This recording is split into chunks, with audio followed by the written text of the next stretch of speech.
Welcome to Tabletop Battle Adventures, July 21st, 1861, 10:50 a.m., Turn 3, Part 3. We're fighting the Battle of First Manassas, BullRun. For all the details, you'll have to watch the first video for this turn.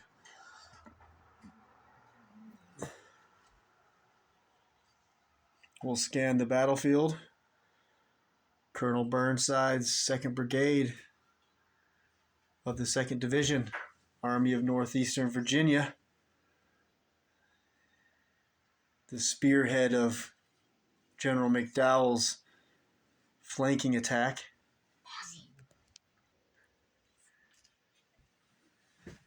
This is the far left flank of the Confederate Army of the Potomac, the 7th Brigade, commanded by Colonel Evans on the brown horse. The rebels are outnumbered.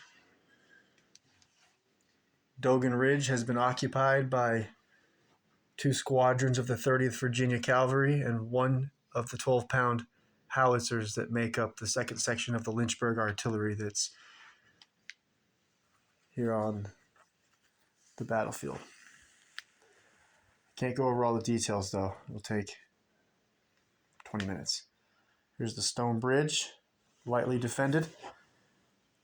A few companies from the 4th South Carolina and a few companies from the 1st Louisiana Special Battalion and a squadron of 30th Virginia Cavalry. Another squadron here, same 30th Virginia Cavalry, and here as well. And Evans only has 2 infantry regiments in total. He left the few companies here to skirmish with the Union 1st Division across the bridge, and the rest, the lion's share of his regiments are here fighting against Burnside's brigade. Burnside's 6-gun battery of the 2nd Rhode Island, only 4 guns have been able to deploy so far. My daughter's commanding the Union forces, General McLilly, and I'll be commanding the rebel forces, General Dadimal.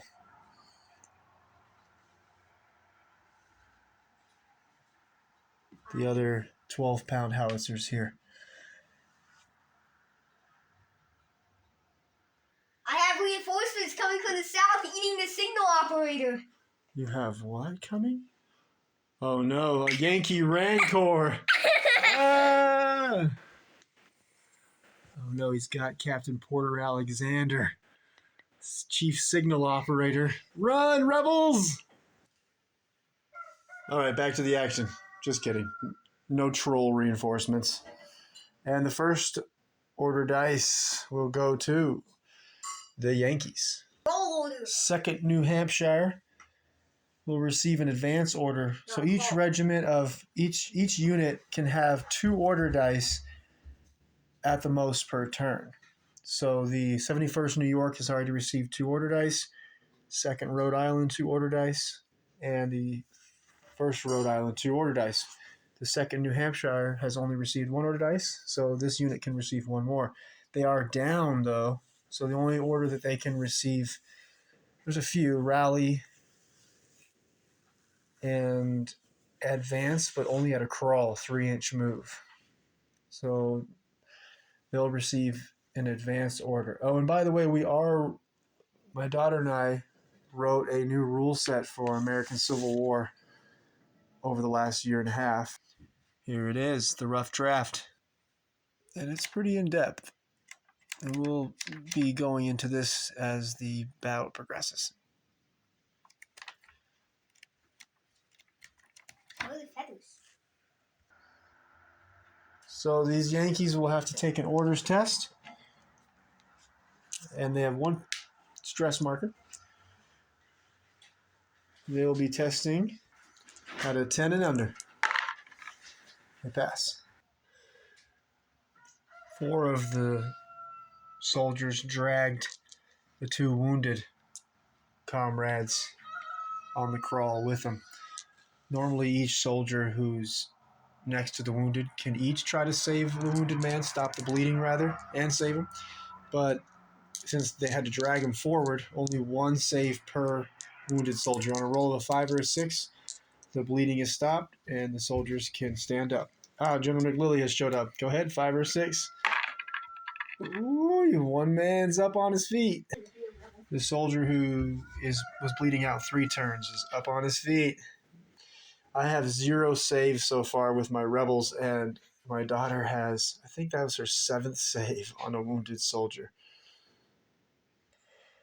We have another Yankee order dice, and we wanted to see if the 12-pound howitzer that has a special rule called Steep Trajectory, which allows them to fire over friendlies who are down in front of their cannon as long as they're 6 inches away.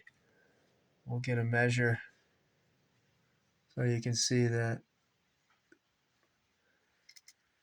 2 soldiers are still just barely.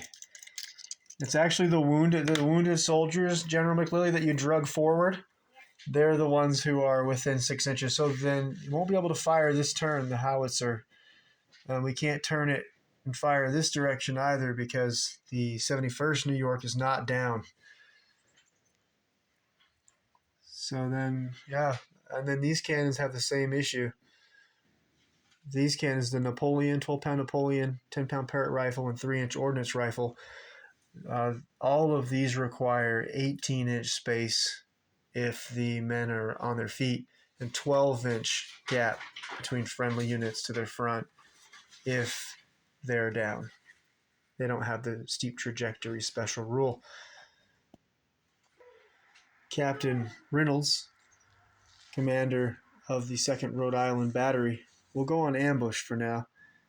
That way he'll be ready to order his, as a captain, he'll be able to order, 2 order dice. He'll be able to have 2 of these cannons fire as soon as the opportunity opens up. 2nd Rhode Island Battery, gun number 12, 12-pound howitzer will go on ambush.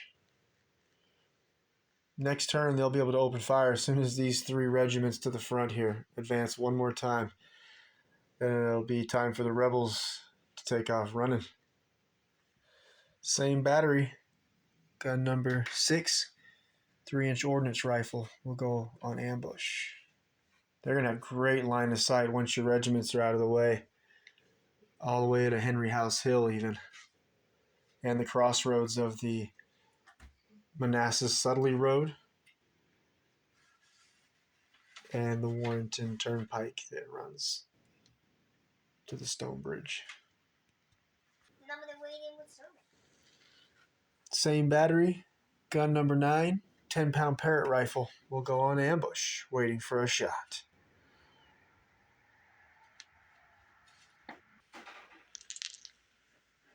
Special headquarters unit, Captain Guide, will receive an advance order. The Guide's special ability allows him to receive an advance or run order, and then to have any unit within 6 inches advance, run, dismount from their horses, limber or unlimber their cannon, any kind of an advance action, and they perform the action without using one of their order dice. This is Dogan Ridge, by the way. Now the Guide, with his advance order, he's going to order Colonel Radford, commander of the 30th Virginia Cavalry, and his squadron. They're going to advance, staying mounted, and advance down into the wooded area at the base of Dogan Ridge. The other squadron here, led by Captain Alexander of the 30th Virginia Cavalry, has already moved in to the woods on this side, and they have 3 of their squadron holding the horses of their squadron. Okay, there's our advance move for no order dice. Now the Guide is also a captain. He can give out 2 order dice, so he'll pull those from the bag. The first dice will go to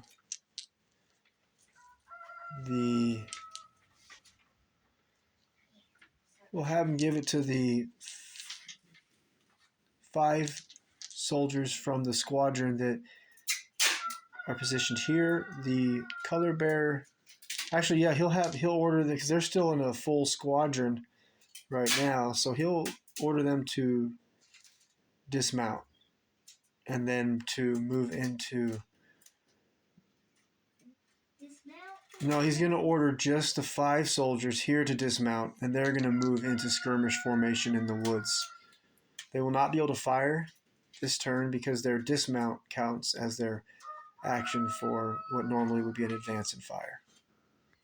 All right, Colonel Radford and his color bearer did not advance after they were ordered to dismount by the captain guide.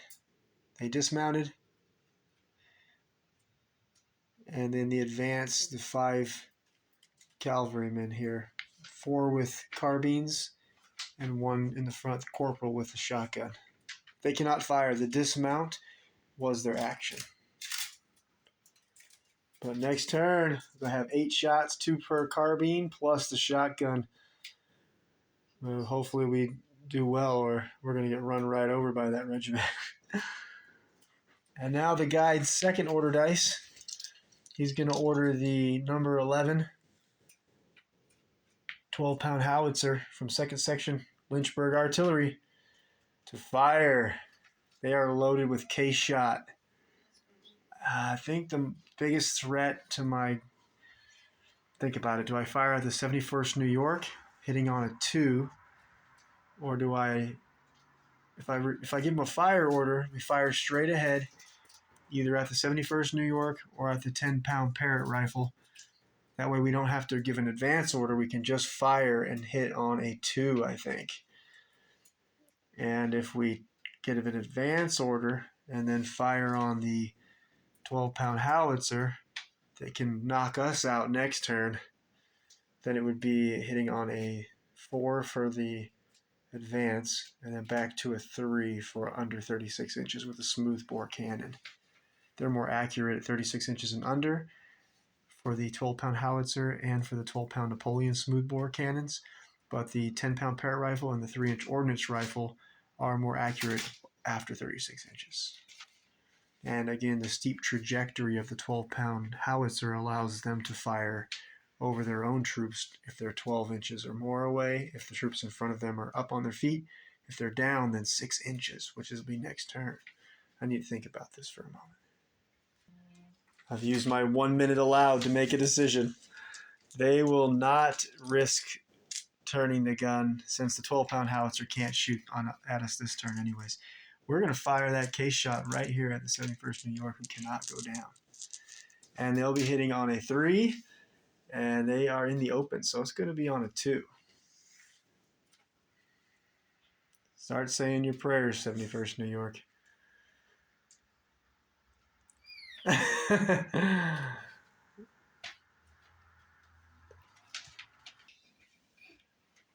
Fire.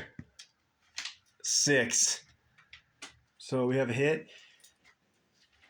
And this is a case shot, which would have exploded in the air and rained down shrapnel on these New Yorkers. Let's find out how many hits. Well, check out the rule book. Pretty proud of my rule book I wrote. It took me a year and a half of planning. And 12-pound howitzer, 36-inch range for canister. We're looking for case. Case shot, it's a +1 penetration. And it was a 2 to hit, like I said here, for modifier. -1, 36 inches. Less than 36 inches. So now we'll skip over here. Oh, I think I lost the dice just now. Case shot. We've got our 12-pound howitzer. So it's in open or soft cover. D3 +2 hits. Do the rebels have... The 12-pound howitzer has a 1-inch recoil. The recoil is significant because now I've made it to the point where after the second shot they've taken, they've now rolled back another inch, which means next turn they can't fire on a fire order. They have to have an advance order, move the cannon forward, and then they can fire again. So now we're going to roll for hits. D3 +2 hits. And it's D3 stress markers also. So D3 stress markers, only one stress marker. That gives them 3 stress markers. And now D3 plus 2 hits. Okay, it is D3 plus 2 hits. Ooh. He makes it. So that would be 4 hits against the 71st New York. You may have noticed I removed the brown D6 showing E1. That represents that they have now fired and they're unloaded. Okay, we've got these 4 hits. Let's find out how many Yankees are going to drop. Hopefully 4. Hopefully we can get them skedaddling here. Hopefully 1. So this is a +1 penetration. So instead of dying on 5s and 6s, they'll be dying on 4s, 5s, and 6s, and wounded on 3s. And running away on 2s. All right, these 4 hits, we're looking for, like I said, +1 penetration. So they'll be dying on 4 ups, wounded on 3s. 1 wounded and 2 dead. And 1 not dead. We'll roll for exceptional damage. We are in a learning, we're learning this new game, so we have to look at the rules. So we have a Union Special rule. Manpower. When a unit has a soldier killed, roll a d6 for each soldier killed. For each 6 rolled, 1 KIA is a wounded instead. All right, let's roll 2 1, 2, and 3. see. Ah, he's another wounded. Let's see how many turns till the wounded soldier bleeds out. Okay, 4 turns. So now it's 2 wounded and 1 dead. Darn Yankees. Rolling for the other wounded soldier. 1 turn. There we go. 2 wounded and 1 dead in the back row. And we normally leave the smoke because of black powder, and historically the first Battle of Manassas BullRun, it was a hot and sultry day, as we read, and there wasn't much of a breeze, so there were accounts from both sides of the battle that there was not much movement of the smoke. It was building up, as you can see we're recreating here on our battlefield. And now we removed the case shot smoke, however, because the case shot would have exploded up in the air. So therefore we won't leave that to block. The 71st New York, they might want to fall back if they want to have anyone survive for the next battle. 2nd Rhode Island Battery. Gun number 3, 12-pound Napoleon, will go on ambush for now. Looking for a shot. Commanding 2nd Division, Colonel David Hunter. He is just off the battlefield following Burnside's brigade. He will go down and wait for a safer approach for the 2nd Division commander. And the captain, signal officer, and his team of signal operators with the wigwag signal flags, they will also go down. They need to be up on a hilltop, and I still occupy Henry or Matthews Hill with a detachment or a squadron of 30th Virginia Cavalry. They'll go down also, and then the another headquarters special unit, the captain engineer officer, he's going to go down also and wait for a little bit more space to operate before entering the battlefield. 30th Virginia Cavalry squadron commanded by Captain Alexander, center screen. They have 1 man KIA, but they have still looks like six men on their feet ready to fight. 1 with a shotgun, center screen, and 3 with carbines. They're going to receive an advance order. They're going to just slide over a little bit further. Those are all weapons that have assault special rule. So I think I want to bring them a little closer, see if I can get my shotgun within close range of the 71st New York. I think we're going to try to break them since they're not down. We'll have to take an orders test. 1 stress marker. Be testing at a 10 and under still because of the captain. Woohoo! We got the 9 to pass. We've advanced into position. In order to remain in skirmish formation, which is a -1 when you're to hit when you're fired at, you have to leave your unit 1 inch apart. So I have Captain Alexander and his 4 men with carbines and 1 shotgun here in skirmish formation. The other squadron here of 5 men are going to stay separated. I think I want them to be able to fire at 2 different units, so we'll keep them separated. Let's see what kind of, we're going to get 2 shots with the revolver at long range. It's 18-inch range, and we are at 10 inches from the target, 71st New York. Carbines will all be firing at close range, at normal, no penalty. And then the shotgun will also be at long range, unfortunately. Let's take a look at the weapons, see how many shots we're going to get.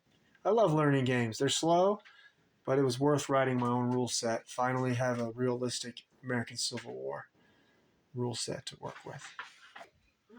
Okay, the revolver for the captain, 18-inch range. He's going to get 2 shots. And no penalty for the assault special rule. No penalty for movement. The shotgun, it'll be long range also. And no penalty for moving, however. And then the carbines, we'll run them as the Sharps carbines. No long range penalty, 2 shots each. And assault special rule, no penalty for the movement. Unidentified flying object in the middle of the battlefield. Just kidding. All right, so we are going to be hitting their 4 brown D6s. Will be 3s, long range 4s, shooting through the corn, soft cover 5s. And then the carbines will be 3s, 4s for soft cover. So we have 4s for the white dice, 5s for the brown dice. Ooh. We have 1, 2, 3, 4, 6 hits. 6 hits. 6 hits. Ooh, 71st New York. 71st New York's up to 4 pin markers. And they'll be wounded on 4s and dying on 5s and 6s. We have 1 wound and 2 dead. We'll roll for exceptional damage. We'll see if we get to choose the target. Nope. How many turns until the soldier bleeds out? 5. All right, let's see if the manpower special rule will turn these dead Yankees into wounded Yankees. Nope. General McLilley decided to kill the 2 wounded soldiers, and so instead of killing 2 new soldiers, she had the 2 wounded soldiers die, and now the new soldier that's wounded. So this regiment's in trouble right now. Taking heavy losses, the 71st New York. And then we'll change this from 4 now. So the shotgun is empty. He'll have to reload. And the captain and the 4 men with carbines now will have down to 2 shots in their weapons. There we go. Ooh, nice shooting. Of course, had to add the smoke for effect. Colonel William T. Sherman, commanding 3rd Brigade of 1st Division. He and 3 of his regiments, the 13th New York, 79th New York, and 69th New York, are headed toward Poplar Ford and will be arriving on the battlefield turn 4, same time as Colonel Porter's 5 infantry regiments and 3 cavalry regiments. Ooh. But he's going to keep advancing for now. And then also the regiments are here. Here's the 13th New York and the 79th New York. The first 2 regiments closest to the camera. And they're both going to receive advance orders. And keep working toward the ford. They'll be arriving next turn. There we go. The 69th New York has received 1 of their advance order dice. The 13th New York has received both of their advance order dices. And also the 79th New York has received both of their advance orders. They'll be arriving Poplar Ford next turn. Gonna end it there for today. A lot of action. Yankees taking some losses. But next turn, we've got 2 brigades. In total, 9 infantry regiments arriving, reinforcing the Yankees. 5 of the infantry regiments are marching down this road, which is why General McClellan's been pushing Burnside's brigade forward to make room. And 3 of the infantry regiments and that's Porter's brigade, the 5 infantry regiments, and 3 cavalry regiments coming from this direction. And Sherman's brigade of 3 regiments will be coming from the road to the corner of the battlefield. One of his 4th infantry regiment from his brigade will be able to come across the stone bridge, actually anytime. And there's a 6-gun battery of the 3rd U.S. Artillery, Battery E, and they're over here 6 guns strong on Fuzzy Buddy Hills, firing indirect fire currently on the rebels. About 3 days from now, we'll get back to the action. Still a lot of order dice to get to. And when we come back, it will be a Confederate order dice.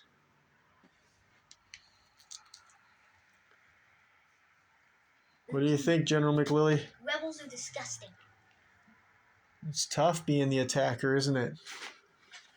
You want to change sides and join the rebel cause?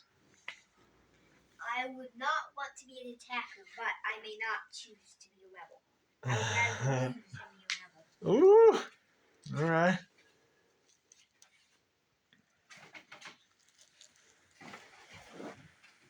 Me and rebels have lost their cool.